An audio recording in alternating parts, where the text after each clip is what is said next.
This question asks us to draw 3 alkene isomers that, when treated with acid and water, all give the same one alcohol. So we can start doing that. One of the possible alkene isomers would be this one. I think this is probably the one that comes to mind most readily for me, at least. A reaction of this alkene with acid and water will form a carbocation at the tertiary position. Water can attack after deprotonation. We get our tertiary alcohol. The next one that may come most easily is this one, with the alkene between carbon 1 and carbon 2.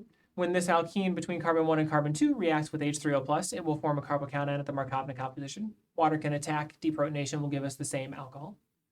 Now for the third isomer, you might be thinking that an alkene here between the carbon and the methyl group sticking straight up would be the third possible one, but it's actually not. That would actually be the same as this one, just rotated a little bit.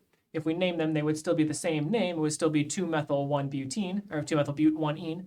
So that's not a different isomer. That's really the same isomer as this one, so that can't be the third one. So what is the third one?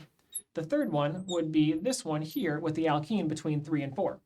This may seem a little unusual because it's not actually attached to carbon 2 at all. But if we think about it, when this reacts with H3O+, it will form a secondary carbocation. That secondary carbocation can rearrange to form a more stable tertiary carbocation. That tertiary carbocation can then react with water, deprotonation, to form our final alcohol product.